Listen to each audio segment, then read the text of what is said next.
Well, howdy doody, gamers. We're coming in on this beautiful Friday afternoon for the Paladins Pro Circuit. Myself joined by Kresnik for this one. All day, you're going to have to deal with the both of us, so I hope you're ready because it's going to be a lot. I am going to start this one, though, at least with me, a little bit of a disclaimer at the front. I've been having some issues with my internet today, so there are odds and chances that my voice at some point will cut out in the next however long this broadcast goes. And if it does, don't panic. Kresnik will be the person to take over, no problem.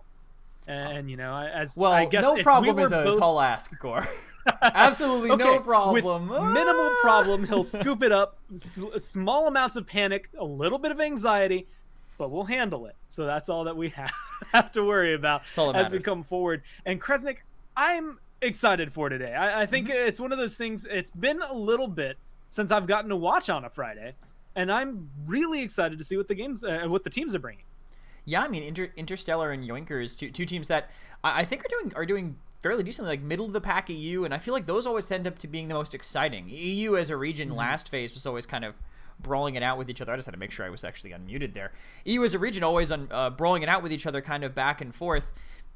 These games in the middle have always been super close, and we know how things tend to be. EU. This is also going to be our last look at the Yoinkers roster, because this game was played before the roster changes that they made with Zarini being out and Prosper coming in. So we're going to have a look at that roster and see maybe how they looked and maybe why they felt like they needed this controller DPS coming in and Prosper.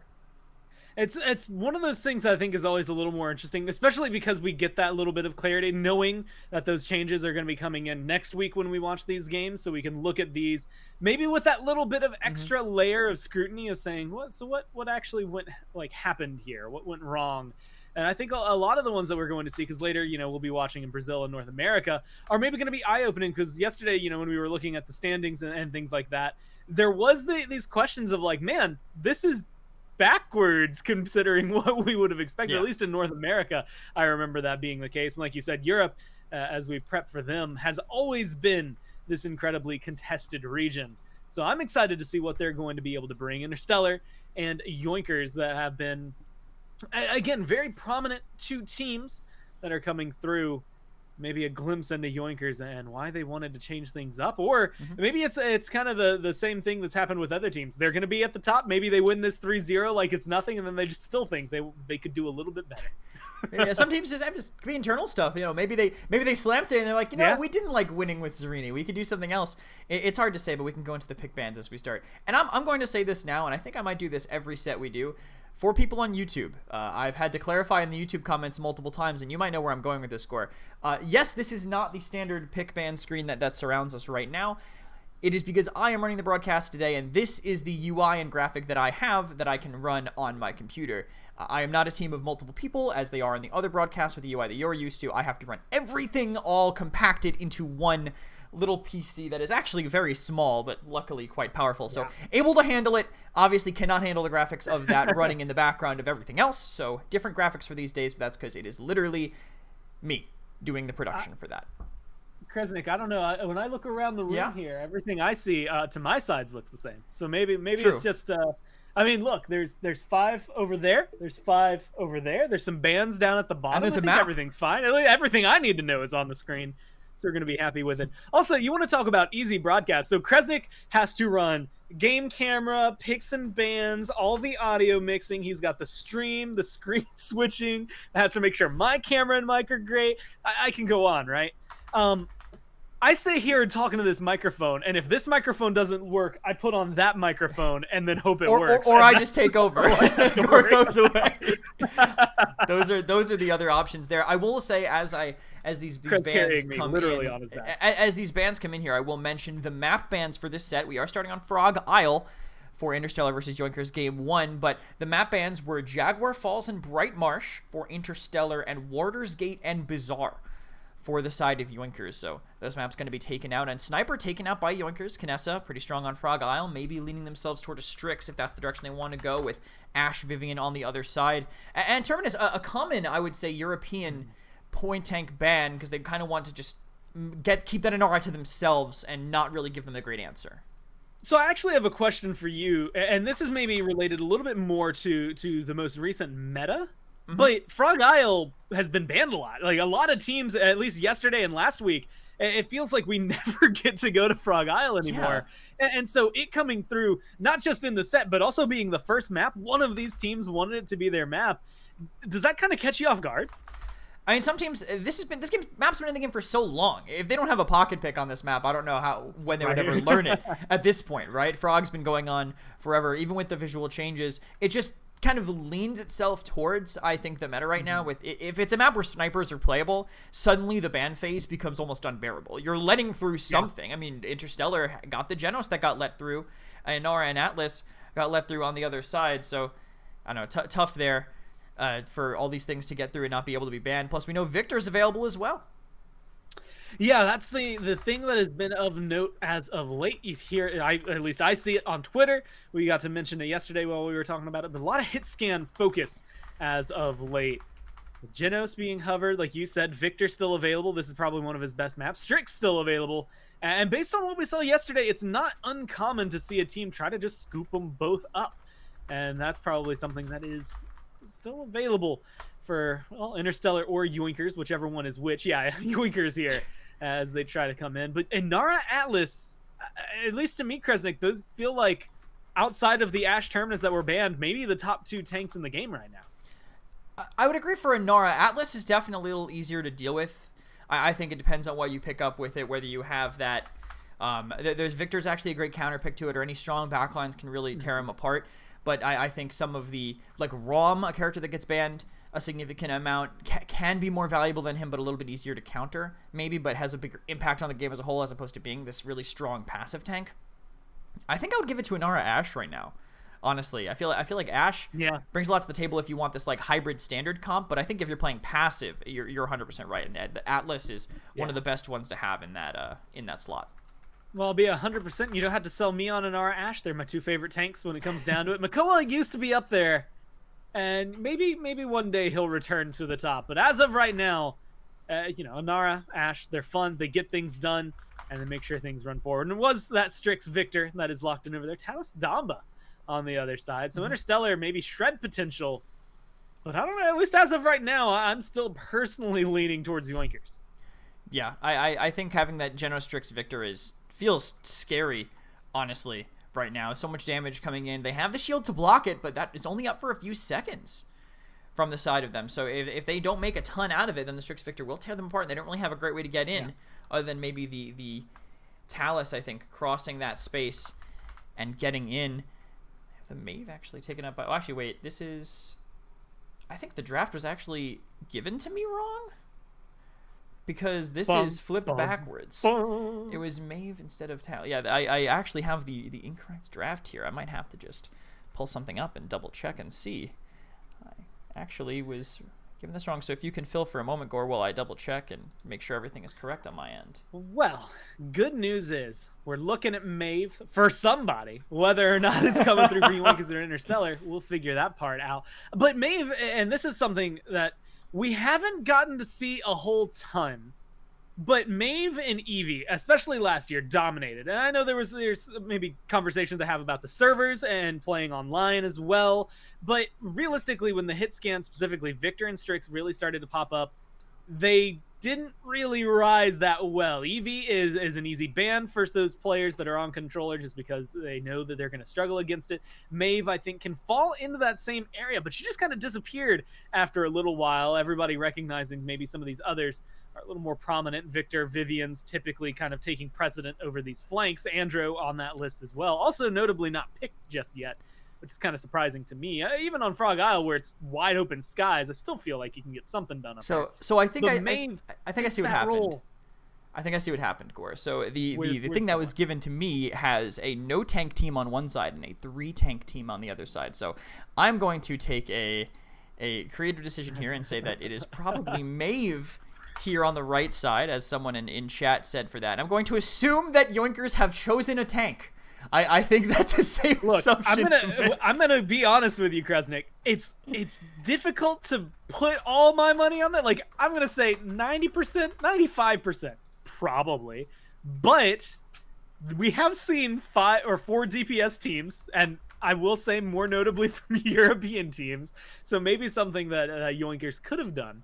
But with chat calling it out as well, I have a feeling you might be on the right note. Yeah, for sure. And I just have to make absolutely sure that this is right, so I don't have everything flipped around. Andrew Yoinkers or Ruckus for okay. So Ruckus wasn't even on the draft that was given to me, so I'll just fill this out to make everything look how it should here. And Ruckus for it's Ruckus for Yoinkers, not for Interstellar. Wow, this is going on wild, isn't it, right now? But so Ruckus and Nando as a combination here potentially, or Andrew and that. Sorry, Ruckus for Interstellar. Oh, it is triple tank. So I'm not. I thought it was complete. I thought it was completely wrong there, but it is triple tank apparently, with Ruckus, Inara, and Atlas, which is crazy on Frog Isle. I think that hasn't worked for a while. 2 years, with this really defensive comp for it. If it with the Inara Atlas combining together. I say that as a joke, but now that I'm thinking about it, that was really late 2017, where like triple tank started to take specifically PGS games by storm, and we're winning pretty consistently, although I do distinctly remember some negative connotation around it. I think the community and Rain Day as well had a lot of issues with it, and so maybe a little surprising to see that come through. Triple tank also doesn't work too hot in my eyes on Frog Isle, but we'll have to see for Interstellar. But Kresnik, I mean, as long as everything that I'm looking at is right, Strix, Victor, Andrew with a Genos behind them should just outright win a game. At least in my mind, that is a team that controls everything. Yeah, I mean, they should be able to just run it down, but there's so much damage on the other side that can burn into them. I think they have a chance to make it work with that. It just comes down to skill, right? For the damage dealers, if they can kite it out, if they can burn down that Maeve specifically before if she gets in and takes that space, there is a chance there. But we'll have to head into the map to see as we do start loading in now. Yeah, so Nando, yeah, it is the triple tank. I literally could not, I was being told exactly what it was, and I could not input it properly because I just could not believe that it was being picked. They came up to you and said, by the way, it's triple tank, in case you didn't realize and I just could not put it in right because I just didn't believe it. In case you didn't know, here's the list saying it's triple tank, and you just didn't want it to be, Kresnik. You didn't believe it, but you got to. It's, grab your Naruto soundboards, believe it. It's coming through this way, and it's... sure is interesting. Barcode, I'm actually surprised. The games that I saw last week with Barcode in it, I was very pleasantly surprised by Barcode, but at the same time, maybe a little upset with the rest of the team because it felt like I could only talk about Barcode every game. Maybe this time, since he's not on Victor, it'll be a little bit easier. Unfortunately, they're going up against Yoinkers with a bunch of players, specifically Laji, that I'm looking at on some great champions. And Yoinkers might just be able to sweep through some things here.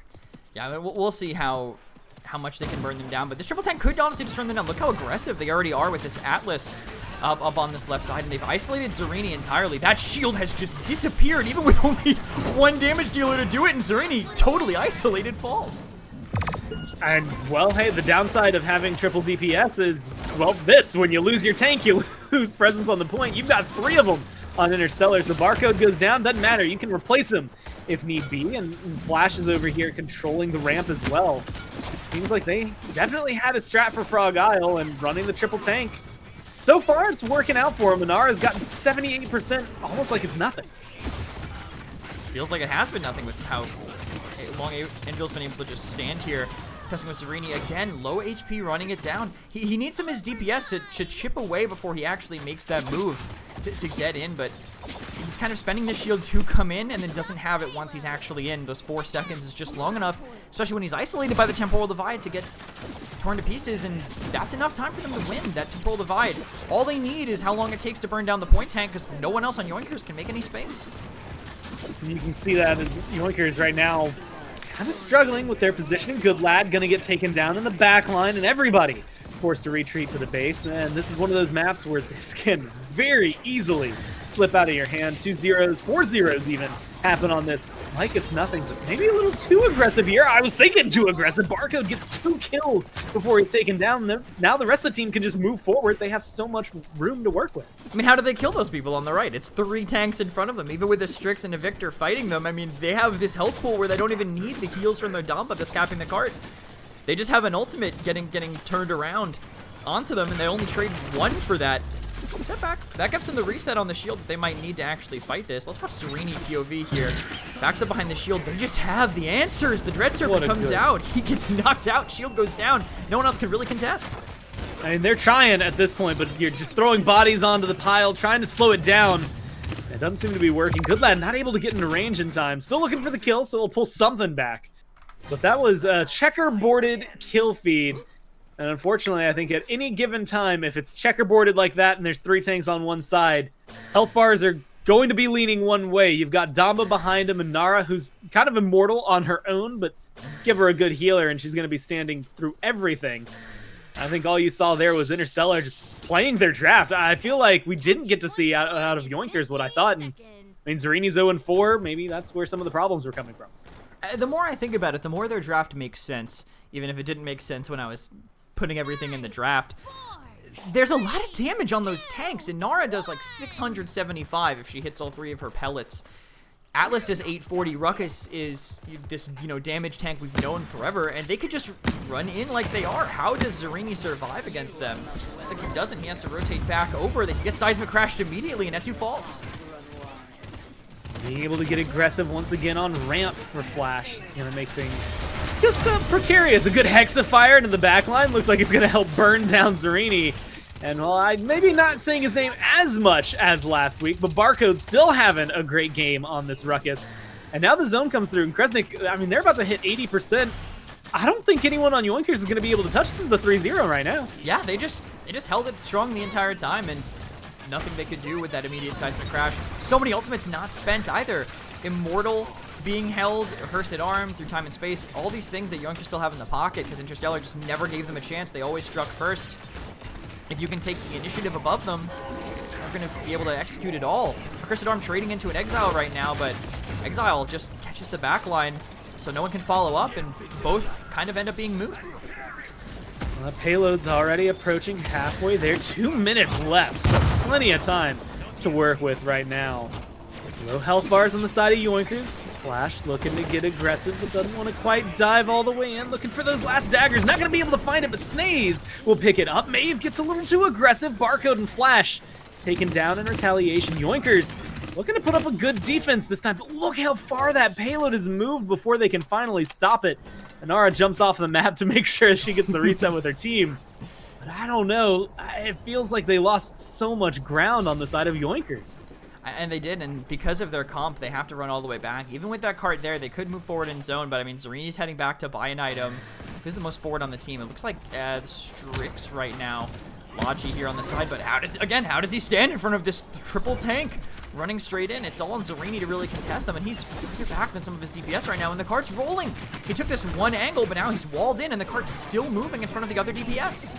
Well, now that shield's on cooldown, only for a little bit as he goes back up, and Logi gonna take a good angle. Good shots coming down from Etsu, and Good Lad, they're gonna be able to get 4 kills in an instant, staggering out this Atlas almost like it's nothing. The good news for them is they get a good stagger. The bad news for them is they lose Etsu in the process, but they do have to still defend. 40 seconds left on the clock. If they can just do that one more time, they should be in a safe area. They're engaging with only 4. Looks like it might have been a misstep now if they can, unless they follow up, and Flash Show does. 3 hit scans on the other side, and Maeve just gets in and gets out. Something you really wouldn't normally expect. Cooldowns are being spent a little early, though, I think. The damage reduction now might not be available. No, it will be with the Temporal Divide coming in, and they're still moving the card even under pressure, and Seismic Crash is following.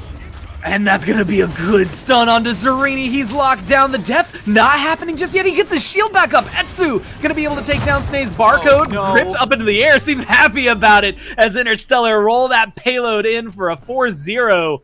That's one of the few times that you see a Void Grip, and it ends up helping the Ruckus. I mean, it gave him a position of advantage on them. That's exactly what I was going to say. He has this super high ground, staring straight down at them. The worst case, he thought he was going to dash again, but he was like, all right, I mean, if you're going to give me the best position I could possibly have right now, I'll take it. Sure, whatever you say. Brutal by the triple tank composition, just kind of running in, being more or less unstoppable. And I think that was a solid draft. I was a little surprised to see it without the Ashe, but I understand that Yoinkers banned it. Maybe Yoinkers knew it was coming and got rid of it. Ashe is normally what I would consider one of the key parts of that draft when it was being played in PPL scrims years ago. That was kind of it. Like, you got the Ashe, you got Ruckus or Makoa, and you just ran it down. Neither of them being played, but there's enough tanks and enough damage in the game now to kind of make up for that and bring you to that point where you can get as aggressive as you need to. With the stats for the game right here, Gore, you might have to pull up the stream to see them, but I can run down into them for now. A lot of damage on the side of Yoinkers. I mean, Interstellar, way more than was on the side of Yoinkers, but they had the sustain on the other side, so it didn't really matter. 67,000 for Good Lad, 51k for Etsu, and 45 it looks like for La G.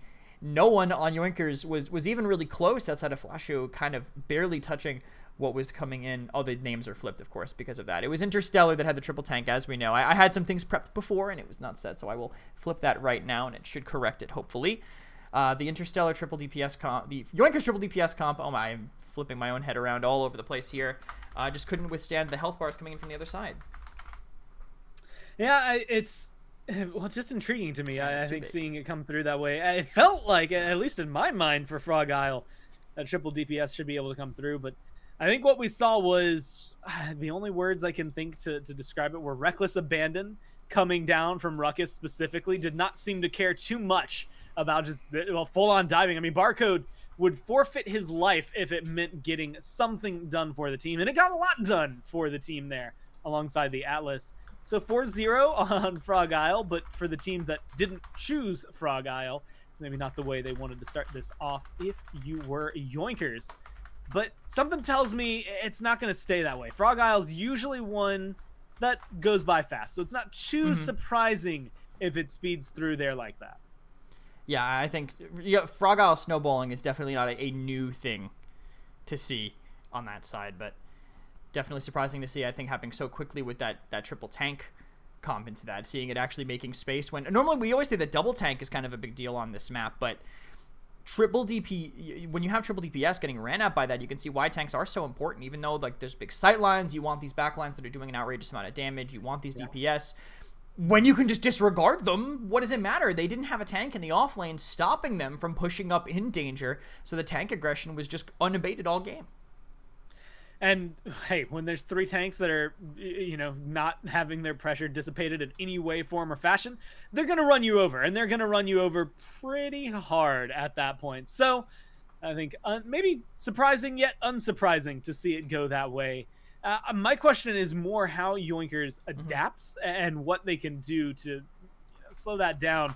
Because, this has been the great conversation over the last few years in Paladins, right? We've seen these standard comps, 2 tanks, 2 DPS, 1 support. We've seen double support. We've seen triple support. Sometimes we've seen quadra support, although I'm not going to endorse that one. I don't think that's coming out anytime soon, I'm going to be honest.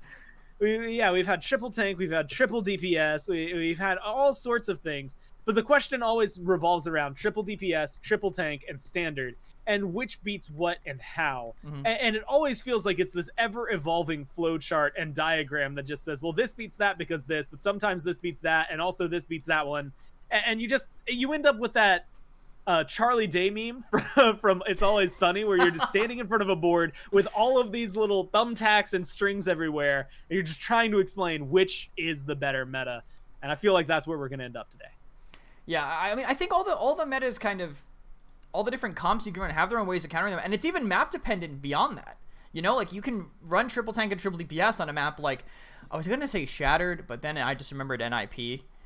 Maybe that's not the best example because apparently NIP just make it work on Shattered, no matter what they're running it with. But you run it on a map that's wide open. Okay, Fish Market. You run triple tank on a map like Fish Market against triple DPS. Yeah. It will not have anywhere near the effectiveness that it just had, because they can push, but they don't get anything out of it. There's so much room for them to kite backwards.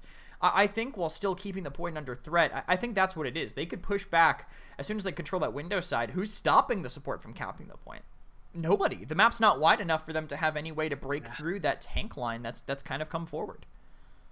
All I can say is blessed are we these days that IO's not available to maybe throw a giant fork in the middle of everybody's plans anyway, just because of the fact that they that sixth man is so powerful for a lot of these teams in the way they use it. So we'll have to see as we move forward whether or not Interstellar are the ones that kind of stick to that triple tank, or if they're going to shuffle around a little bit as to what they want to do with They their picks. totally could, because we are on ice mines. So this is definitely a place we could see it if they wanted to, but bands maybe will be different. Interstellar on first pick.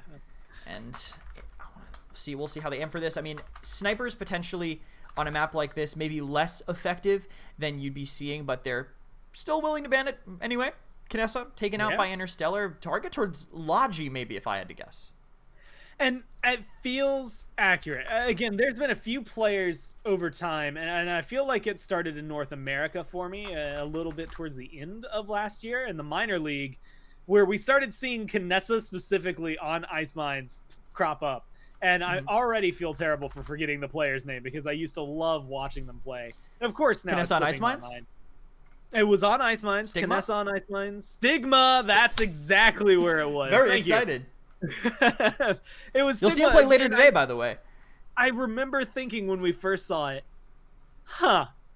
okay, so we're gonna watch a team lose, and then proceeded to see some of the coolest Kinessa plays that I've gotten to see just throughout all of that. And so I think it's opened up. Like, Strix never gets picked up here. It's almost the opposite of every other map where we used to see, hey, if one is banned, the other can be picked up. This is the only one where usually you'll see Kinessa, but Strix is kind of thrown off the side.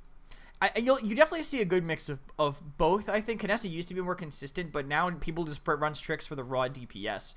Kinessa, when you had True Grit being able to be kind of pulled out and getting it to proc off of shields, I think was the biggest thing that you were able to get out of it. When an Ashe would dive you, if you would just shoot the shield fully charged, you'd get 500 health every single time you would hit it, and an Ashe would hit you for 400. If you had caught one, you were getting 375 health. So you were taking effectively 25 damage a second in a game where you have over 2,000 HP.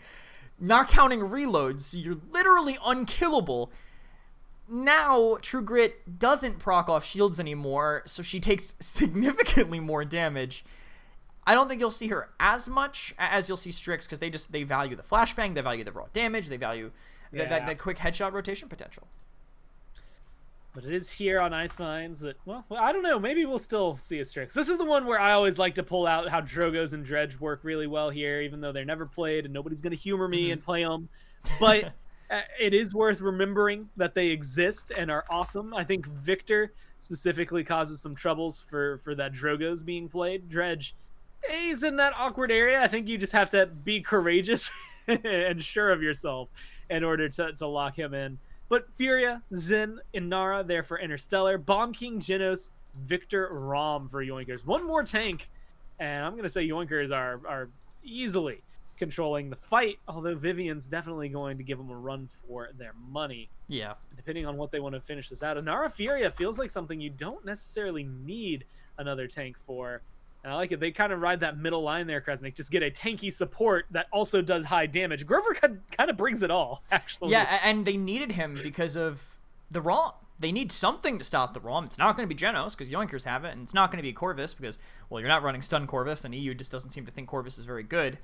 So they get Grover. You have the root for that to stop him. You have an ultimate that can counter out his Cataclysm when that comes out. Spend a Whirlwind when he comes flying in, and you can just completely shut that down potentially, and Yoinkers round out the draft with a Nando. This is a great pick, I think, for Ice Mines specifically. Having Nando plus BK, I mean, it's the Immortal King Bomb. It's the combo that can win you a fight almost uncontested depending on what's on the other side.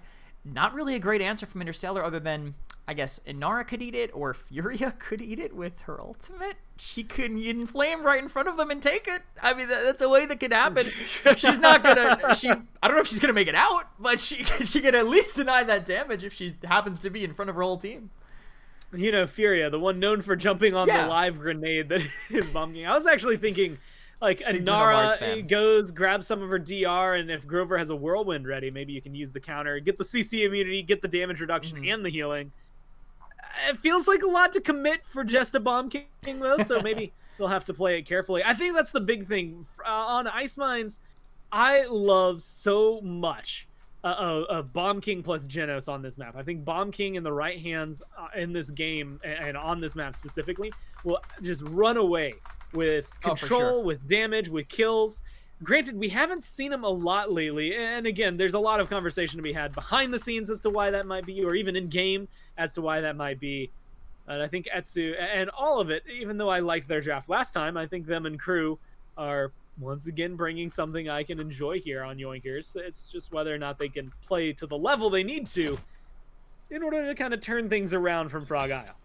And well, we can head into the game to actually see if that will happen with all the picks they have. Barcode back on that Vivian, so I think hit scan characters, we're going to see him on quite a bit. I believe he is one of the newer controller players to enter the PC metagame here. Look at the talents. Nothing too surprising. Guillotine actually by Flash might not get as much value as you think, depending on how much it hits Serini as opposed to Good Lad. If Rom has a lot of soul armor at the time that he gets hit by the Guillotine, he can live. The percentage calculation is just a little wonky when it comes to hitting Rom. I think it's still not wonky, but I think it just keeps going off of his base HP as opposed to his max HP. So if he has a lot of soul armor and he gets hit at the right time, he can live straight through it. So Guillotine kind of has to be going for that Fernando instead. Does not switch to that Yomi. Though he might. Potential for Death Ball. Not a lot of ways to stop it outside of Nando's shield, but we can actually take a look at this Bomb King that you wanted to see and see how well they can get aggressive at the start of this mid. Well, that's going to be a couple of bombs. A good Grumpy Bomb to start things off. It's actually good stuns coming in retaliation. Bomb King looking to get locked down. Dawes going to get credit for 2 kills on that one. The Furia starting things off inflamed for herself. Able to pick up a couple kills. Good Lad looking to get some pressure up here on the catwalk. It's not going to lead that way. Dawes that one too. Okay, we're going to call this some kills secured from the support right now, who I think is 3-0. I just wanted to make sure we take the rest of the team KDs. just scooping up whatever they have afterward. Yeah, 3-0 for Dawes right now. Absolutely not a single kill for the rest of his team.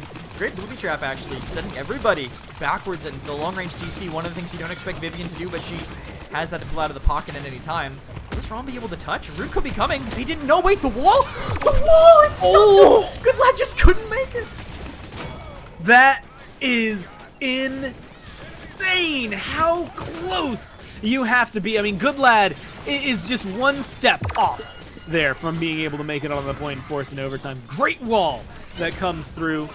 Well played by Interstellar to make sure they confirm themselves the first point. 5 in a row now that have been unanswered by Yoinkers, and Yoinkers are getting knocked down. Almost as though it's Grover chopping through another tree, although that would be, I guess, the tree equivalent of murder. So we're going to go ahead and ignore what he's doing and instead continue on this conversation of Interstellar chopping down Yoinkers. I can't avoid it. It's just what's happening. And as of right now, they're making a lot of progress on this push with what feels like minimal effort.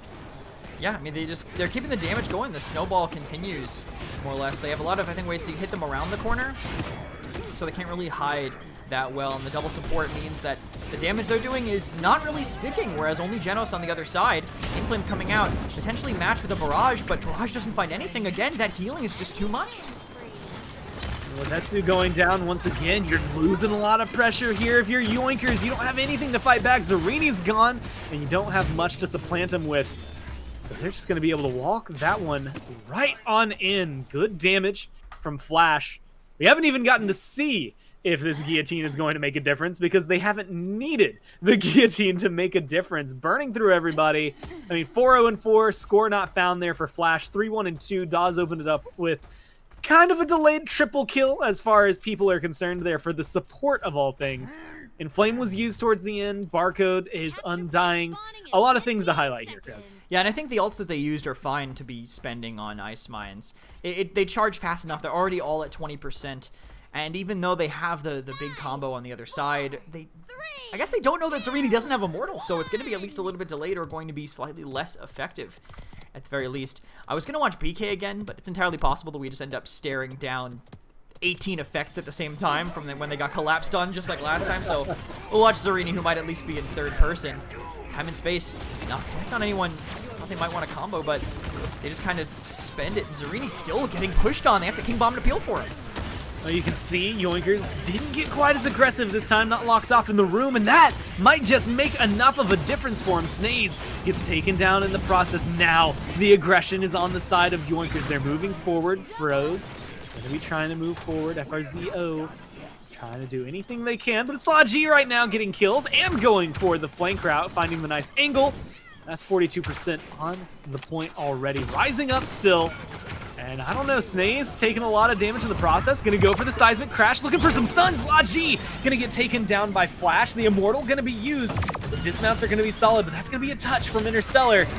Might not be enough though. A couple of kills coming their way. There's the Rom ult. Try and lock things down. Seems like Interstellar have moved their way back into this. Yeah, and beef of the Cataclysm really hurts a little bit. They got the Whirlwind back in time, too, to keep them alive. They were all hanging on by a thread, but just living through everything because of that little bit of extra sustain and CC coming in. Good Lad also might get caught out here. A lot of damage, literally just getting run down by Barcode, but Zarini with the peel. But they're just keeping up the pressure. Might have been too distracted, though. Barrage coming in on the backside. Good shots still coming from Laji, but stunned out and taken down. Enviel, credit for the kill, and now they're going to be moving once again back onto the point here for Interstellar. Laji, Etsu taken down. Damage good on the Zarini, and nobody else around town for him. So beautifully played from Interstellar. What felt like almost a sure deal for Yoinkers has now completely turned into their objective. 7 in a row, looking to make it 8 here. They can find the conversion on the point, maybe depending on how this fight goes. Seismic Crash, 4% away. They could keep this one just snowballing in their favor. And this solo support is, against the double support is hurting them so much. I was just staring at their health bars there. It just never was fixed. It just kept staying super low. Genos couldn't do anything about it. And the damage, even with double support, is overwhelming. Barcode. Vivian does a lot right now, and he's showing you exactly what she could do at the peak of her performance. Instantly deleting Laji and setting them up to potentially keep this cart rolling. Snowball and Ice Mine's not something you see that often, but a little more common now, and they're showing you why these good players doing it. A couple of teams figured out how to do it kind of mid last year, where we saw it consistently happening in professional games, and now it's continuing to happen in the professional games. At least as of right now, nothing coming up in favor of Yoinkers. Zarini once again knocked down. Some good bombs from Etsu. Maybe in a position to try and turn something around, but no King Bomb available. You lose your Genos, you lose Laji. It's going to be up to Laji now, actually, to be the one making the big difference. Barrage available, a couple of kills there, but you're still losing your tanks. They still have the Victor in the back. So much damage on the side of Yoinkers, but can he just... I don't know if he can even burn through that. He only has Cauterize 2. He had to get Resilience instead. This reload actually could be brutal, and he has to spend the Barrage. Snaze doesn't put the wall up in time, and he falls. It looks like Interstellar will have to disengage. They're only one support alive, but Dawes coming back with Inflame ready. There's 50 seconds left. That's more than enough time, I think, for Inara to mount back in. Have a chance to refight this. They have the support to do it. I want to take a look at items really quick just to see how the Cauterizes are going. No Caught 3 yet on Yoinkers. Even with that buff, they're just not going to have what the resources to burn through the supports, healing, and their ultimates. They have to be careful. There's that Inflame that you had highlighted already, putting in work. Good Lad just eviscerated on the ramp. Now trying to turn their attention to Zarini, successfully doing so. That payload was already so close, and Interstellar just walk it right on in, almost like it's nothing there. Easily done for him. 8 points in a row now, Kresnik. Not what I really expected coming into Europe today, especially not when you go to Ice Mines. Yeah, and I mean, the double support comp just ended up being exactly what they needed to win that. The solo Genos can be good. You need some very sustainy tanks, I feel, or you need a comp that can really follow up and get aggressive. And Nando can do a good job buying time. Rom can keep himself alive. But at the end of the day, when you have a comp like that, I think you might want more flankers. They ended up with double damage paired with that. Not really the kind of comp that follows up, chases, gets aggressive, and pushes that space. So Nando pushed forward the shield, took some room, or tried to when he wasn't getting run down by Snaze on this Inara. Rom sprinted in, but then Victor it was just sprinting behind him, not dealing damage, not able to get out. Bomb King, low mobility outside of Poppy Bomb. I think the draft just had two different ideas, and when they just got walked at by a super sustaining Inara, arguably the best tank in the game right now, they just didn't have the right answer. Well, now it's the unfortunate position when your back's against the wall. You've already tried Ice Mines, which is usually the backs against the wall map. Yeah. I'm curious as to where we'll go for map number 3, and more so what Yoinkers are going to be able to do to maybe retaliate. It felt like things just got out of hand pretty quickly there. You know, that first round where we ran into the room we were spectating with Bomb King, and all of a sudden the support gets 2 kills, then rotates around and gets 3 kills? That's kind of how that game ended up feeling. So it's not too surprising to see it go that way, especially when we look at it damage-wise specifically. Barcode almost far and ahead of everybody else, save for the Victor. Close-ish to Flash, though. Flash did a good amount of damage even without that damage boost. And Grover, kind of in the middle of the pack, only 8k behind the Bomb King, but I guess that makes sense when you're constantly shooting at a damage-reduced Inara the entire time, so not a lot of chances really to apply all that damage. So much damage soaked up by those tanks and not enough healing to really come back around. Yes, Friezo technically out-healed the others, but combine the two and think about how Genos isn't really doing any burst heals to help you in a fight. And it ends up being kind of garbage healing. He brings in the damage boost, but there is just too much healing to completely counteract the damage boost. That's the part you have to kind of always take with the grain of salt, right? When it's, oh yeah, he out-damaged 62,000 there on Envil, he out-damaged 51,000 there on Dawes, but the last I checked, 110,000 is much, much better than 65,000. So definitely going their way. And now it's the question of what they will do next. Again, Yoinkers, 8-0 against them as of right now. They have to at least claw back and get 1 point. And I believe anybody is capable of doing that. But it's choosing the right map and being able to find that control, Kresnik, that really is the part that makes the big difference. And for a lot of these teams, at least the maps that I keep thinking of, they're not in the rotation. The first ones I want to go to are Frozen Guard if Ice Mines doesn't work, and then Serpent Beach, but both of those are not currently in the map rotation, so they're going to have to change it up. And they're going to change it up pretty hard from Ice Mines, because they're going to Shattered Desert. They're going to a map that is kind of that's different. very open. I think of it, and this is kind of a weird comparison, but I like it. I think it's like Jag almost. Not in the sense of it's compact, but it is flat and it is kind of rotation heavy. On Jag, you can rotate around a team and isolate them on one side of the map. You can do the same thing on Shattered Desert. And I think that's what kind of separates it from the other maps and makes it similar enough to Jag, even though they're so different in style. I'm sorry for the person that apparently decided to run a lawnmower right outside of my window right now. I don't know if you could hear that, but I'm sure the stream could. I think your audio is through Discord, so a little bit different, but still, Shattered Desert is a pick for them. They want to play a backline-centric game, and I guess that makes sense. It's kind of been what they've been doing on the other maps, right? Shattered Desert could just play right to their strengths. That's the fun part. And that's actually one of my favorite things about, I think, Shattered Desert, and honestly just about the map pool. There's just so much that you can change right now. And, you know, I saw someone in chat, I think, say Timber Mill's hype. And it's been a hot minute since we've gotten a Timber Mill. And I honestly think it's still going to be a hot minute since we get a Timber Mill. But knowing it's ever present is always an interesting idea to have. As I think Shattered Desert specifically does change up the meta just enough, Kresnik. You know, it's one of those ones that in any other circumstance, I think you can ignore some of these off meta picks. Like, you're not going to see a lot of flanks. You're not going to see maybe some of these off tanks be grandiose. But here on on Shattered Desert, this is where on Serpent Desert, it's full of snakes, very dangerous. No, on Shattered Desert, flanks are really good. Off tanks are really good. Long range DPS is really good. Like, there's just so much that it feels like it can work here. Yeah, I mean, speaking of off tanks being good, I mean, Ruckus and Ash banned right away. Those tanks that can kind of cross a big gap and maybe are encountered as hard by Cripple and Lifts and other things like that. So they're leaving Rom open, willing to deal with him, even though he takes, I'd say, the longest to deal with out of all of them. And we'll see the first pick from Yoinkers, which will be Androxus. We said flankers. That can work.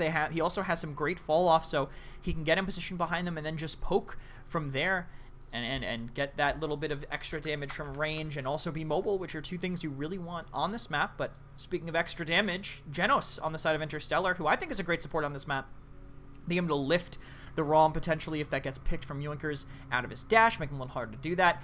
Always great for setup ultimates, especially at this level. And being able to heal through walls means you can play super safe. If you think your team's going to get pinched, you can play one layer of cover back from there and still keep your team alive. That's the great change, I think, of Shattered Desert. And now, well, Atlas is coming through. It's kind of surprising, specifically to see Atlas prioritized over this Inara, who has been very successful for Interstellar in the last two games. Maybe part, I would even say, of their success that has been coming through. So Inara, Vivian, Andro on the other side. it feels like, well, Andrew maybe can set things up, but at least in the Inara Vivian, they're just going to kind of take whatever Interstellar throw at them and stop it in its tracks, right? Yeah. They're just not going to give up that ground, which is maybe a different way to try and play this map compared to what we've seen in the past, where it is almost a merry-go-round at the very beginning with how much these teams will rotate around each other. Yeah, and they're going for multiple backlines too, Vivian and Strix, so maybe they're looking to stop the rotation from Interstellar, potentially just hold on each side and burn down whatever side of the map they try to push on. Only one pick left here, and they need a support, so what their choice is going to be in. Corvus, I actually love this. I think this is a great decision by them. I think being able to mark their DPS, help them win fights. It's the only other pocket support really left. It could actually deal with it has the healing from the Grover potentially, because you're spreading healing across multiple targets and you're giving your teammates lifesteal and movement speed. And it's not as good as damage boost, but they're getting more healing in general on top of that, where they actually might be able to deal with what's coming from the other side. It's an interesting world we live in where it's like it's not as good as damage boost, but you did just still name off lifesteal and movement speed, which are two things that I think healing. Anybody should love to have. Like, I mean, that's just fantastic no matter what. So I'm excited to see him come through. It's been surprising that he maybe has been kind of not even forlorn as long as he was. Maybe that matchup with Inara has been what's powering him more than anything. So Yoinkers, once again, with a draft I enjoy, although based on what I have seen, I maybe have to give some credit to Interstellar. Only Atlas as their tank, though, which is maybe the weakest part of the draft and something that you're going to have to kind of keep your eyes on there. And specifically the fact that, I don't know, you don't really have anybody that's going to go toe-to-toe with the Inara, right? I think Atlas, everybody on Interstellar can rotate and heal well, but I do think there is going to be a certain point where something falls apart, and it's going to be on the front lines. I still think Atlas can solo tank. I am in the camp, the Atlas solo tank camp.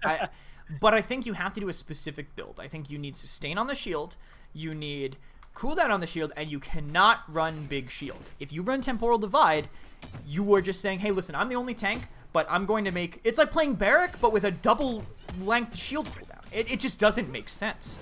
And unfortunately, I have the game feed up, and I'll tell you right now, he's running Temporal Divide. So going to be a lot harder for him to sustain. Also, not going Chronos, which is hurting the sustain, I think, even more for them. So if they get aggressive on the side of Yoinkers and run down Snays, they could just get an early advantage there.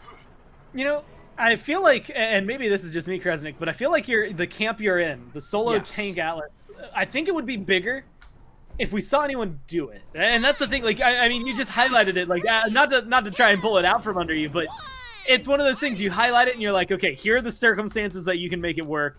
And then almost none of them end up coming true. I feel like if we got to see someone maybe pick it up, it could still work. The one circumstance is click the other button. I mean, he's just not clicking the button that makes it work. I wish I would see it, because I've seen it in NA, and I think it's been decently effective there, but trying to take space right now without his shield, just trading damage-wise, but Zarini standing stalwart on this objective, even with his team giving up the first pick. I mean, even without that enforced healing, and honestly, not even a whole lot coming down from Corvus regularly for this Inara, it's going to cause a little bit of trouble. You can see it's still Inara, so she still tanks up the healing, no problem. Good Lad goes down, though, now. That 51% is frozen for Yoinkers. In fact, doesn't seem like they're going to be getting back anytime soon. 51% mashed and surpassed here by Interstellar. Zarini, one hit away from dead. Good wall, but it's not going to save you for long. Zin has something different in mind for you. Flash going to be able to find that kill. And now, I'm going to be honest with you, Kresnik. I don't think I've seen a lot of like, base camping in Shattered Desert, but impressive from Interstellar to be able to get that aggressive. And hey, lo and behold, I'm going to keep counting it until it breaks. 9 points in a row. Yeah, it's been a quick turn, I think, from Interstellar. I thought it was rough at first. It looked like Snays was taking a lot of early damage, but ended up not mattering. They just walked in and overwhelmed them. I think with what they had, Genos Grover definitely good early game. For them, they'll scale well in the late game with the damage boost as well. But look at this Zarini running into them right now, forcing out the Whirlwind. As long as he doesn't get completely collapsed on here, they could keep this held. But his entire team has abandoned him. The Barrage is just rushing towards the back line. All right, so I'm going to go ahead and say, I guess, well, technically we do have a YouTube stream as well. Twitch, you won't be able to, but leave a like if you've ever been a frontline abandoned by your team. I know the pain more than anybody else. Well, maybe not more than anybody else, just the same as everybody else. Not fun Now that seismic crash has come online, a cursed arm pretty close as well. Maybe some chance for retaliation here from Yoinkers. So Interstellar continue marching that payload forward. This is one of those interesting maps where honestly, every time I make any anecdote about how the push is supposed to go, it typically goes the opposite way. So instead of talking about that, we can talk about the windy path it has to take. And now that it opens up into what I will call the courtyard version of this area on the map, maybe a little more difficult for Interstellar to kind of keep things rolling forward. Yeah, and it looks like Enveal might have disconnected, so we'll take a moment to get us back in, him playing Grover. Unfortunate, but we know what happens sometimes when you pick Grover in these games. Yoinkers, stalwart, strong defense, I think, though, with what they have. And I'm not shocked with their comp being able to defend. When you have a Strix, when you have a Andra, when you have a Vivian, and you're trying to push in with effectively no cover. I mean, there's not an ounce of cover to push into that last point with, unless other than that one little hump of sand, I think, just behind the objective. But if you're pushing the cart, they're using that against you more than anything. So not really gonna help you. Not really gonna help you turn that around. Interstellar, though, 1:10 left on the clock, so I think that they have a chance to turn this around if they're willing to spend ultimates for it. I don't know if I'd expect that, though. Just to double check, they don't have guillotine, so they can't take Zarini out of the fight. They might just have to get it going just with poke. It's that ever-present question, how badly do you want the 2-0? They're going to get comeback mechanic. Do you want to fight against a team with comeback mechanic while you have no ultimates? Usually the answer to that is no. So we'll see if Interstellar are willing to throw it out. They still have a minute, so maybe some time to charge it in the event the push doesn't go exactly their way. That risk of actually being successful. Like, it's almost that moment where you're afraid to be successful. Because if you get the conversion and you drop some ults, maybe not going your way. So maybe instead trying to burn some ults from Yoinkers in the process. Sentinels were just used, but those don't count because they recharge while you have them out. So Vivian going to just be doing pure damage as of right now. And it's going to be something else for Interstellar to deal with. Yeah, and Yoinkers look like they don't want to deal with what Interstellar actually are bringing it all with. They're giving up a lot of room, but looks like it might just be a setup for Good Lad here on the flank. We'll cut to Zarini, who is under duress at the moment in the middle of them, but willing to send in the size, but crash, but countered immediately by a great time and space. Now that danger may be continuing. Again, the seismic crash seemed so good. And now it seems so far away from what has happened. Interstellar being able to get aggressive. Good Lad with a good return kill. But it's only on to barcode. It's only going to be enough to slow it down. Payload's still marching forward. Zarini's respawn now already at half health like it's nothing. That wall's only going to do so much. Good counter. Not enough to find that kill just yet. Zarini forced back. A cursed arm looking to get popped. Not a really good angle or anything for it to come out of there. So he maintains 60 as no shots were fired. Looks like that payload might be stopped in its tracks here. The timer hits 0. Too many deaths right at the end for Interstellar. The Yoinkers finally get themselves on the board. They did it, Gore. They got a point. It happened. They got a point. I can stop counting now. They did it, yes. They got that defensive point, and I think Soul Tank Atlas, that's definitely a place where he's going to falter. I mentioned earlier that he definitely tends to struggle into backlines, so having to push Shattered Desert with a 20-second defensive cooldown against effectively 3 backlines all sitting there and angling you is not really gonna happen. It's really just not going to happen when you try to make that work. So Interstellar have to hope they keep winning these mid fights. I think if they want to actually be able to take this map and close out the set here, the Corvus is doing a decent job actually keeping up on Yoinkers. Only 7k behind the combined support power of them, but gonna have to put out, I think, a little bit more than that to keep up with the extra benefits that Grover and Genos bring to the team. No, they're not going to get the full effect. If you go down 3-0, you've lost 2 4-0s in a row, and then you win every map after that. That's when I can call it maybe the full reverse. But Yoinkers maybe setting themselves up to finally get something out of this game. It does depend, though. Laji, good opening kill, and it's onto the opposing tank. It will cause a little bit of trouble for Yoinkers. Zanara Zarini, kind of surprising me at least, getting super aggressive back there in the zone. Leaving this Corvus to dance all alone right there on the payload. He's got a lot of cover. A cursed arm once again coming out from Etsu. And once again, doesn't really find anything in the process. Good shots, though, on the follow-up. They lose Zarini at 78% Kresnik, and that feels like it might be a good stall. Actually, the angles, the backlines take some room, and it ends up working out finally for them with how it was. They just keep poking out the supports until they get an angle with their sniper. And Yoinkers just cleaned them up. Zarini got them all the point time, and as soon as Interstellar tried to strike forward, they just got shredded to pieces by the space that was taken. Yoinkers get their first aggressive point of the set on a mid, and it's looking good for them, but this is still going to be a tough push. They're pushing into a lot of poke damage and an aggressive flanker to go around the side and hit them from the back. Not sure how they're going to be able to do it, but if they can wait out this shield, they might have a chance. There's so many angles that you have to pay attention to here if you're going to be Yoinkers pushing forward. And it feels like they've been able to wait this out just long enough. And Logi feels like they just decided that they were done waiting around, done losing points, because these shots have all been on point. I haven't seen a missed one, at least since we switched to that perspective. So good on the sniper there. Once again connecting, although Enviel maybe not the best target, just outside the base, able to heal it up no problem. Payload stalling the same place it stalled for Interstellar, and health bars are getting low. Zarini looking like he's going to be once again the first to fall. Yeah, just a painful push for Zarini again, for any of these tanks trying to go into this, but they get 2 picks for Yoinkers. Everyone's so distracted with the Inara, they stop paying attention. Oh, if Logi had one more shot coiled up, he might have been able to take down the Victor as well. Our card's actually moving pretty far forward. Only Atlas just spawning only now. Zarini, I think, almost back, just getting back now, actually. Can make this work, especially with them pushing in front of the shield, but Friezo just stays way too forward, doesn't have the projection, and gets caught out by the pressure from the Victor. Now, I was going to say looking to get aggressive and maybe turn things around, but had to bite my tongue on that one instantly. Interstellar are just stopping this before it could even start for Yoinkers, it feels like. 50 seconds left, and so there's maybe a chance for one more surge from Yoinkers. Ults are coming online. So maybe it again comes down to the question, how badly do you want that 2-point advantage, knowing that that 2-point deficit will give comeback mechanic over to Interstellar, a team that's already... I think the appropriate term at this point can just be thrashed you in a couple of games, so you have to be very careful giving them any sort of advantage. Especially right now, 20 seconds left. Looking to get in there and potentially touch down on the objective of Kresnik. I don't know, it kind of feels like they just can't. The timing of the shield, though, is going to hurt, because that's a 20-second cooldown, and it looks like he missed the setback as well. So look, he doesn't have his shield for 13 more seconds. They could just walk in even before overtime, and that's exactly what they're doing. How does Atlas protect himself? He can't. He hits the setback, so he'll get it back now. Perfect timing exactly when they needed it, but the first pick still went towards Yoinkers, and he can just win by poking everybody else. Oh, that's going to be a good kill now onto Snaze coming from Zarini. Etsu going to pick up another. The damage looking good from Good Lad.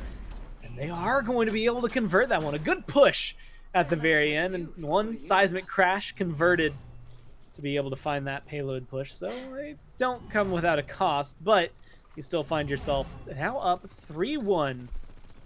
Oh, this is where it comes through. I saw one person throw out a question mark earlier, so I'll describe it because I feel like I have to carry on the meme. And that is the comeback mechanic. 4% every tick here for Interstellar since they're down 2 points. Something you got to keep in mind right now if you're Yoinkers. It's dangerous to give up any pressure on the objective. Yeah, you're not going to be able to really do it, but they have a comp that can just stand on it, though. They've been winning the war. How does Snaze stay on the point? He doesn't. He does every 20 seconds, and that's not enough time to win via comeback mechanics. So Interstellar don't really have the best comp, I think, to kind of abuse that. And Yoinkers are the first ones to get there. Already being surrounded is Interstellar. They have to wrap away, but they're just spending charges on a DR to Nora. That's a lot of damage completely mitigated. Yoinkers standing strong on the point. Well, you might have been able to hear it, but Bellini even getting excited for Yoinkers turning this game around. Zarini getting a kill there. The shots are starting to look good. Zarini still nice and healthy. Exactly what you want out of your point tank as they look to try and pick up a kill. And they pick up a few in the process. Flash Dawes taken down by Good Lad. And now he's getting even more aggressive. Nothing you can do about that one. Strix on one side, a Vivian on the other. And one lonely Atlas was all that was left. 66 and still rising percent for Yoinkers. Up to Snaze to try and get in. Dismounted. Nobody is going to be able to run forward. What a well-placed wall. Looks like Yoinkers are not going to go down without a fight. They're going to take this map and push us to a game 4. Yeah, their draft, I think, was great for it. Having Inara and Corvus there, I feel like super strong, super tough for them to deal with on the side of Interstellar. I want solo tank Atlases to pick Deja Vu, or even Unstable Fissure. Just stop. They're crippling their own loadout. They need to do self-sustain, and they just have none of it in their build. It's, yeah, that awkward moment. I think as any tank, and I've said this in the past, but when it comes down to solo tanking, there will always be one favorite in my mind, and it will always be Inara because she has innate healing spongeability, is the term I'm going to use. I think that is the technical term. She just soaks it up better than anybody else. And, you've got some of those cards on others. Below X amount of health, you get extra healing and stuff like that. But Inara just says, man, I'm getting I'm at a third HP. I'm going to right click, or I guess if you're on console, whatever you have it then, mapped to. I'm going to go ahead, throw up my Earthen Guard. And then all I have to do is hope my healer hits me with one heal, and I'll be pretty much solid again. So we'll have to see if that keeps controlling everything, because right now that Inara, I think, has won every game this set. Yeah, I think that's true, and damage output at least kind of shows the strength of Inara there. Yeah, I guess it was against an Atlas who was really struggling to stand on the point, but Inara was still making it work. 44k, but the Good Lad and Logi, I think. Good Lad. Oh, Logi's name is poisoning me. I just couldn't even read Good Lad's name without saying it that way. Both at about 74k, 75k damage.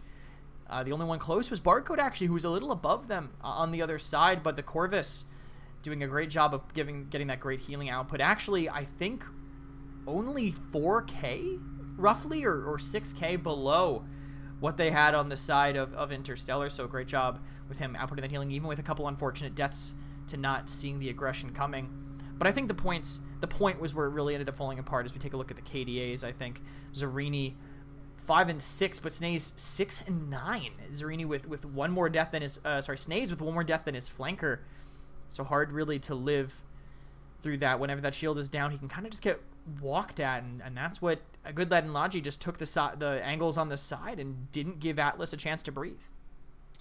We'll say it definitely looked, 8-4 and 18 there for Good Lad, 12-3 and 8 for Logi. You can definitely tell who was putting in the work for Yoinkers. Not to say the rest were coming through. I just think we caught Etsu on too many ults that didn't connect to maybe give him a full credit for that one. But the good news for Yoinkers, more than anything, is they have set themselves up to start turning things around. Still a chance to win the set, but they need 2. And Interstellar only need 1 map left to try and take it. And they get loser's pick for map number 4, which is maybe going to make things even more interesting for them as we go forward towards that one. Just because, again, we've already gone to some weird places. Frozen Guard, Shattered Desert, not necessarily on the list of typical maps.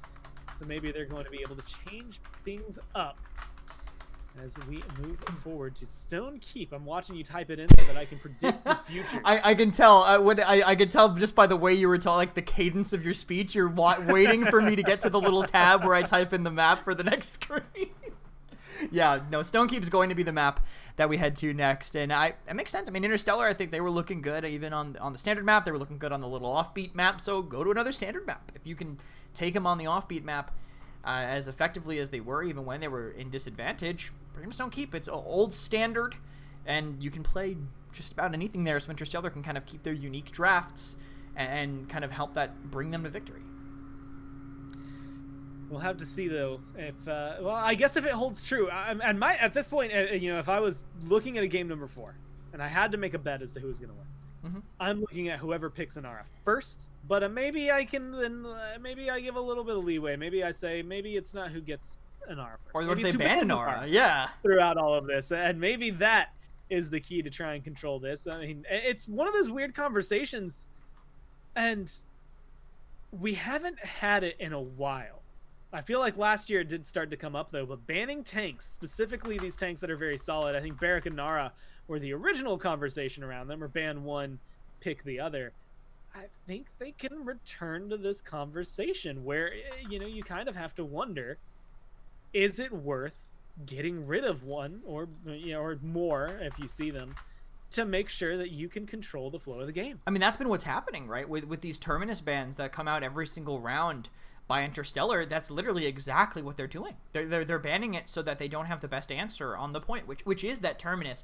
Yes, Terminus has more exploitable weaknesses than Inara, but he's definitely just immediately next in line when it comes to her, when it comes to self-sustain, being able to cleanse, cauterize off of himself. So Yoinkers, I don't know, are they going to give them that again and just sacrifice that point tank? But they're gonna ban it. And Nora Ruckus, the Grok Dream, both banned by Yoinkers.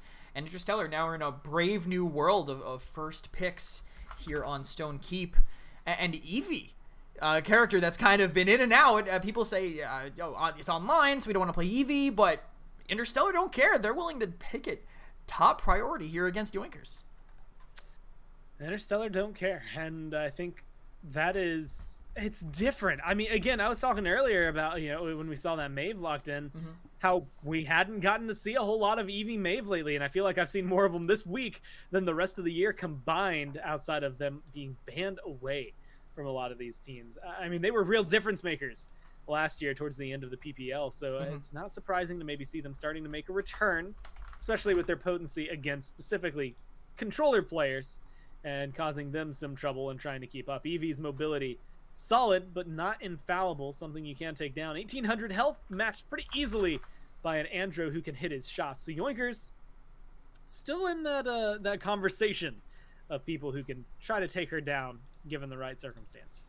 Yeah, Andro's, I think, good to trade into her. Him being able to be vertical just means he doesn't get shot easily by the splash on the ground, right? If Andro can port up, then Eevee can't shoot the ground. She has to hit a direct, which is significantly harder. Hitting any air shot in midair, not going to be quite as easy. And at least if she does hit it, it's going to hit a little bit harder with the Genos backing up the Eevee, the little bit of extra damage boost on that, 15% from the Luminary helping with that. And Fernando's going to be the point tank, I guess next in line after Inara Terminus, because Barrick is in the dumpster.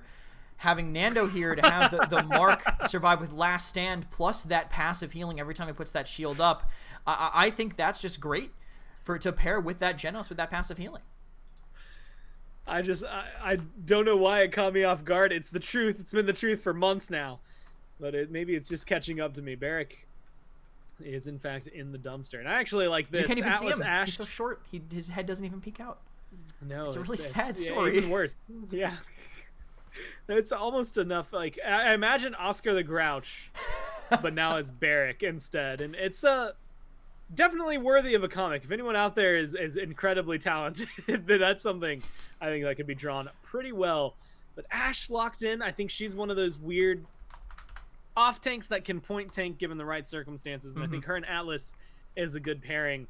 I don't know, Fernando Rom along with Genos Eevee, especially whatever they get here. I mean, what, Victor still on the board? Yeah, so that's actually a really good Stone Keep draft. I'm starting to worry a little bit for Yoinkers. Yeah, I think it's solid, but it is low healing, so if Yoinkers maybe have some way to counteract that sustain and play to out-sustain them instead of having that damage boost, I think they have tanks that can do that. Atlas can become immune with the shield effectively. He can rewind all the damage that comes in. Ash can become literally immune and stun. I think they have good tanks for it. Andrew can disengage from the fight. I'm just a little worried about this Vivian. This Vivian into the Rom if this Vivian gets ran at by Rom Eevee and the Atlas is not there to protect her, she's not making it out of that fight. It's just not happening. She's going to fall, and then Interstellar gets to play kind of free, poking with their Victor. The Vivian won't be there to contest. They won't have as much aggressive play other than maybe Andro and Ash moving together. And it's a much harder backline to dive in the Victor Genos. They just disengage. They have a little bit more CC. Potentially, I like the dive from Interstellar. If Yoinkers can execute theirs better, though, they could win. And I think this is just a battle of the off-tank and flanker for both sides. We'll have to see whether or not that's going to be eye-opening for Interstellar or for Yoinkers. Yoinkers has been having more difficulty getting things under their feet, but after last map, specifically the turnaround they had, I think losing the first point and then getting everything thereafter 4 in a row, maybe finally picking up some momentum in their favor. So now it's up to them to try and turn Stone Keep even more so in their favors. We go into game number 4. Could be the last game in the set, depending on Interstellar closing it out, or if Yoinkers are going to be the ones who can find themselves another. Push us even further, Kresnik, to a game number 5. Not something Europe is foreign to here. Yeah, and not something that you could potentially ignore as far as an option. Yeah, I mean, it could definitely happen, and I think they have a draft that can make it work. Again, just a lot of pressure on Good Lad and Logi, I would say. Big Shield picked up by Zarini.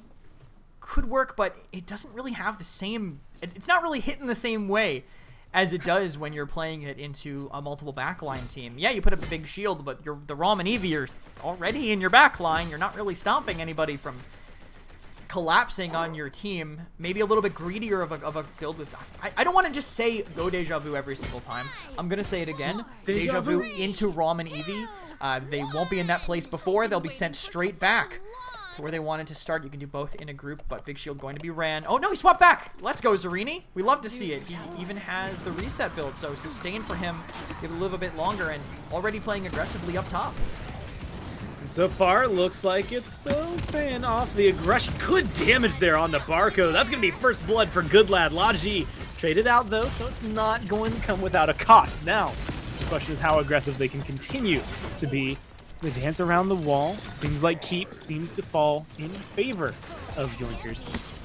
Eevee not ready to give that one up. I expected a little more aggression. Good damage from Flash, but no lockdown just yet to find many return kills. But at the same time, maybe you don't need them. I mean, you're already at 48%. You get a kill there on the Etsu. You get a kill there on the Zarini. Feels like Interstellar are controlling at least the beginning of this. For sure. Good Lad actually could have gotten engaged on, but they backed up right before the Void Grip came in, so didn't have that burst damage kind of ready. But just by the way, during this crazy fight, we're watching the Eevee and like, wow, it's nice to see Eevee jump around again. And Veil's been capping this whole time, by the way, just standing there on the objective as this Fernando doesn't need to be in the fight. No, great group from Friezo. Pitches out Barcode. Can they finish off Eevee? The heal might come in, but Genos burst not enough. And the Yoinkers might be able to clean this fight back up. Well, they're looking to clean it up. Flash gone. Looks like Snaze is soon to follow. Inveal gonna get just murked on the end of that one. Didn't see the Fernando getting melted that fast, but it happened. And now that 93%, it's a big number. It looks like Yoinkers might be able to match it. Flash gonna have to wait for the crew before they can engage here. Interstellar just need to find their way back in. That's gonna be Eevee going in for the touch. Gonna be able to find it with the blink, but doesn't hold on to it for long. That overtime timer will start to disappear. Etsu already off the board. Flash goes in, drops the Ice Storm, looking to try and lock down the tanks. Fernando moves in to make sure overtime stays through. 99% here for Yoinkers as they maintain control. Immortal even going to get used here at the very end, saving the life of these tanks and burning down Friezo. Zarini, Good Lad on the tail end. It looks like Yoinkers on the retreat. Laji not able to get in and do what the flank counterpart did. And this time around, Interstellar holding on to the point. What a turn at the end. I wish I could tell you exactly what made it work, but the ultimate's just getting thrown at each other. Interstellar came out on top, the Immortal being the last one to come out when none of the sustain ults were still up on the other side. Really, I think, locked things down for them. Also, them getting the touch by the Eevee. Also huge, even with a misuse of cooldowns. Still it. Cursed Arm now being, I would say, forced out, but Laji's just hungry for these kills. Nando has shield up too often for him to follow up on anything, and now he's down an ult and down his life. Laji might be hungry, but it seems like they're the ones doing the feeding as of right now. Interstellar eating up anything that is served to them, and so far it's coming in terms of kills. Yoinkers the ones getting everything yoinked out from underneath them. How many more of these can I fit in? We'll figure that out as the game goes on. As with this archway crossing, this is typically where things will start to stall out. It doesn't seem like it's going to be slowing Interstellar down too much. Yeah, Interstellar will keep it rolling. They have this Nando to peel for his DPS. And having a shield up every 4 seconds to help your DPS win fights is so insane. Look at Etsu right now. All that damage, like 4,000, basically just deleted from the fight. Now Good Lad left alone, but able to clean up on Barcode and canceled. He should just fall here. That's going to be an easy melt. Good Lad, Friezo. Laji turns one kill around. Zarini is once again down here dancing a lot, able to get a kill in return. It's Rom versus the world. He's able to kill one part of the world, but not the entirety. So he gets taken down. That slows Interstellar. It's the first time it felt kind of weird there. It got silent in terms of gunshots. The battleground just all of a sudden devoid of war. It's only going to take a little bit before it starts to come back here. Overall in the realm, Flash may be the one to kick things off. These two tanks looking to get aggressive. Laji already low. That's been the opening point for a lot of these Interstellar fights. Look at this, actually. Early picks. Barcode, wait a minute. I just got to jump to his POV. Just ran in on the side. No one controlling that as soon as Zarini falls. Now Good Lad alone in the corner, huddling behind his shield. There's no way he's contesting this. I thought the Eevee was going to be the crux there, the key factor, but I guess that one shot that connected onto the Vivian forced her back. Without that damage in the fight, the rest of Interstellar can just walk in. Well played. As you can see, the firing stance 5, Predator 5, Victor making sure everything came through. It's actually the firing stance 5. I feel like that's a feels thing for a lot of players, but I feel like I've been seeing more and more of it. And for Barcode, hey, 7, 3, and 5, I'm not going to argue with you. It's whatever you have, it's working for you. 7, 4, and 7 there for Flash, 1, 0, and 14 for Dawes. That's a good 2-0 start for Interstellar here. Yeah, agreed. I think, by the way, the firing stance thing is more when you're dueling with Victor, with this build specifically, you want to be ADS'd literally 100% of the time. You're saying, hey, instead of taking I can ADS and get lifesteal, or I cannot. The choice is to get the lifesteal 100% of the time. There's really no question. So you want firing stance just to win those duels, to be able to actually juke and make it harder to shoot you. But ult's coming out right now, Immortal.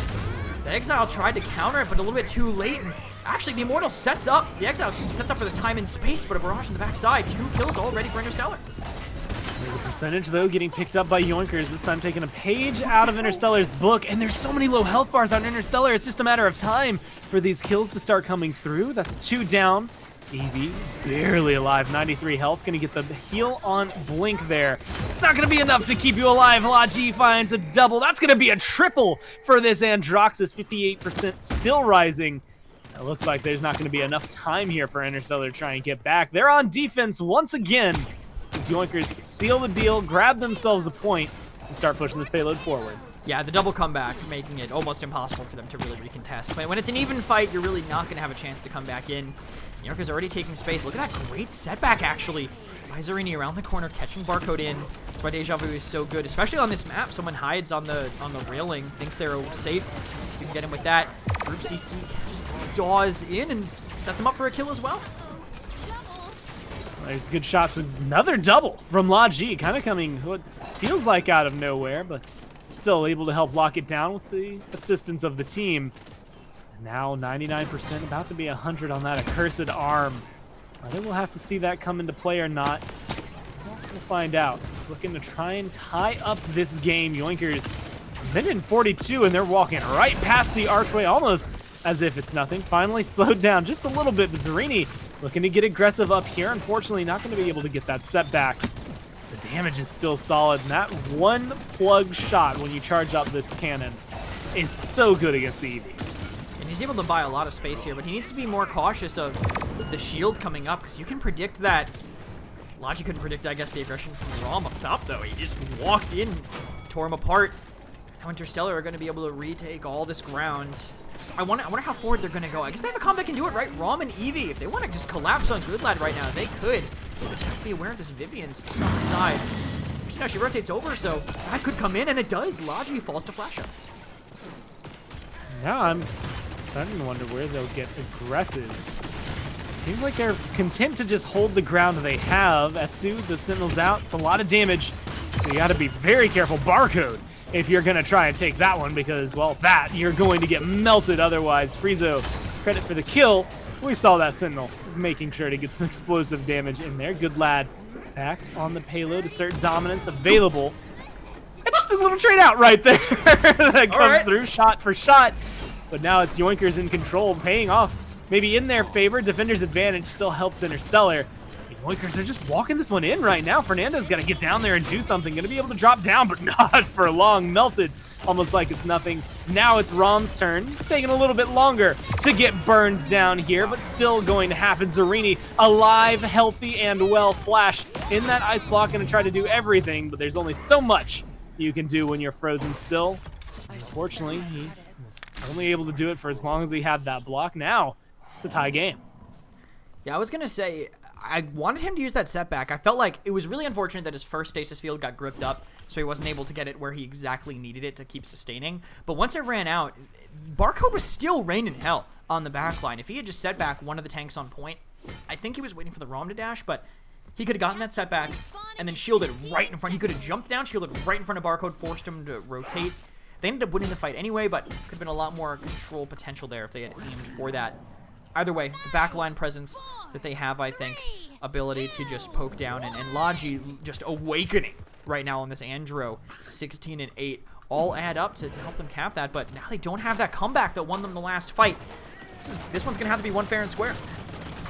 I'm looking at Dawes, ult ready, and he's gonna charge it up. A good shot rips through and gets some damage, causes Zarini to go down. Etsu shortly thereafter taken by the team. And well, hey, you had mentioned it, the comeback mechanic was a big player for Yoinkers last time, maybe a 6th man in the game. It doesn't seem to be assisting too much as of right now. They are locked down, knocked down, put in base, and almost like they threw away the key here. Interstellar, I mean, this is just pure aggression. There's not much you can do about it if you're on the red side. So it looks like they're trying to come in, but early Immortal by Enviel. Well, Goodlad actually ends up getting the assert dominance off. But who do they have to move to the objective?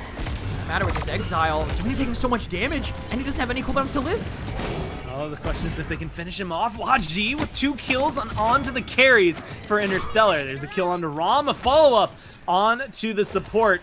And Enviel, yeah, it was only a matter of time. A good clap back, what felt like it was done. Yoinkers said no. And now have forced themselves a fight, but they use everything to get their barrage. Is about to come back up. It's the only ultimate that is truly close to charge, save for maybe that whirlwind on the other side. So it's up to this Victor. Maybe make a big play. Eevee once again trying to save the day. We'll see if they can get the same touch they did in round 1. 99% picked up. Overtime starting to tick down. Someone has to move in as the tank, and it's going to be Snaze trying to hold on to this one. 77% there for the ult on Flash. Not going to be able to control it the same way. Good movement, though, is going to get them a kill. It's all coming up blue this time. Still some return kills. Goodlad in a good position. 96 to 99. The fight still continues there. Grover finally goes down, and Interstellar are going to take this one, what could be the last point of the set, if they can find this conversion. Oh man, just looking at the health bar, you can see why Predator is being picked up even after the nerfs. I mean, he literally just lives through an Ashe, diving him, hitting every shot that he needs to actually keep that going. Dawes has the time and space, and he's been willing to kind of just throw it out before, so I wouldn't be shocked to see it spent without any combo of any kind. You can see some people stacking up, already using the 3-peek to try to see, and it could be huge. It hits 3! Dawes! Zarini, Logi, and Goodlad fall apart. They were going to win that fight probably, but at least he did it in style. Yeah. I don't know what to say. Yeah, he did it. He just did the thing. He finds a good shot. Triple kill. I was thinking of how many ways I could talk about Yoinkers getting back into this, but I don't know. That one's just demoralizing on top of everything. Finally, a kill onto Enviel. They take the words right out of my mouth. Assert dominance used here on the side to make sure the fight keeps going. But Dawes, by the way, triple wasn't enough. He picks up another kill right there.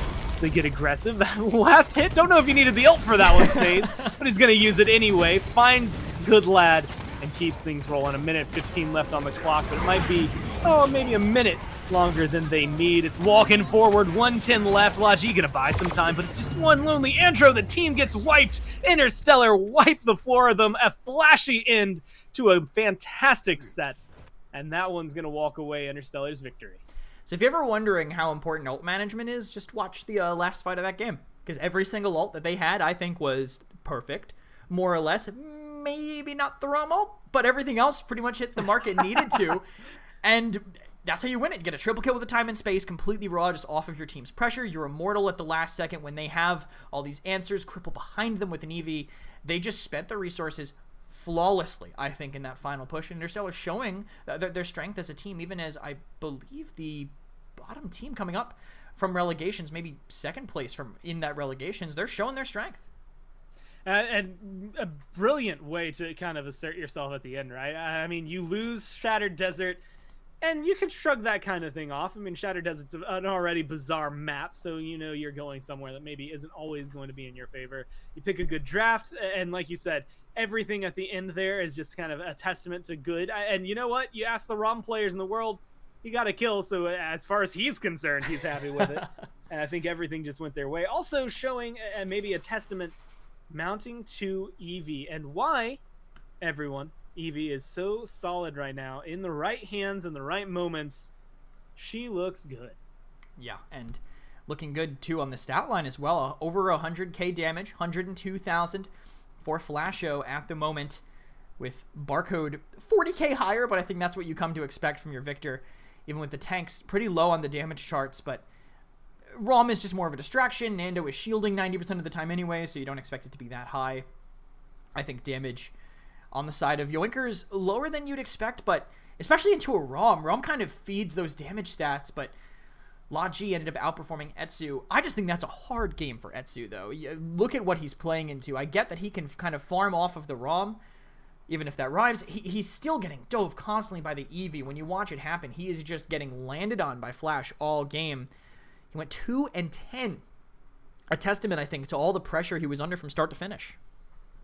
Yeah, it's not exactly what you want to see when you lock in that Vivian. That's not how you anticipate the game going. Laji 20-12. I would argue maybe the reason, that, at least to me, that it feels like the team is staying alive through all of that. But you just get good, consistent play and slash lines there from Interstellar. Again, very, very impressively played from pretty much, well, everybody in that set. I was surprised at the names of Yoinkers, I'll be honest. Every time I look at it, I always give a little bit of what I would call, I guess, roster power and favor over to one side. And it felt to me like Yoinkers were maybe going to put up a little bit more of a fight than we got to see, especially with some of the drafts they got throughout all of that. But Interstellar seal the deal nonetheless. And Europe still seems to be an incredibly contested region, making sure everything stays neck and neck throughout all that we know. Yeah, I mean, speaking of it being close, Tixel, I believe, I only see XXEL, but I only know one person in the community with that name. Yep, it is Tixel, says 3 teams in EU now are 2-1. So if you want to hear how close it is, I think one of them is Clown because of the forfeit last week. Yeah. So I believe that's Clown, Interstellar, and Yoinkers, right? Are those the 3 teams that are 2-1 right now? So super contested. And one of those teams, they all look almost strong against the other. It might just be kind of a rock, paper, scissors situation happening in Europe. These teams kind of figure each other out. They're just finding out the drafts that take them down. Interstellar came into this game so prepared. I loved what they pulled out on all these maps. I feel like they had their same bans every map, but what they were picking was so drastically different. And that, I think, is maybe the testament to a good team when you finally get to see that flexibility that comes through and not always relying on the exact same picks every single time. It's just solid because then, 1, it makes it harder to ban against you, but 2, it makes it hard to predict. Interstellar have that going for them. And at this point, Kresnik, I'm kind of wondering whether or not they actually have the capability of keeping up with that in these other regions. Specifically, I'm looking at Brazil. I'm looking at North America, whether they're able to do so. And Brazil, speaking of, it's going to be coming up right after this. So stay tuned. We'll be right back.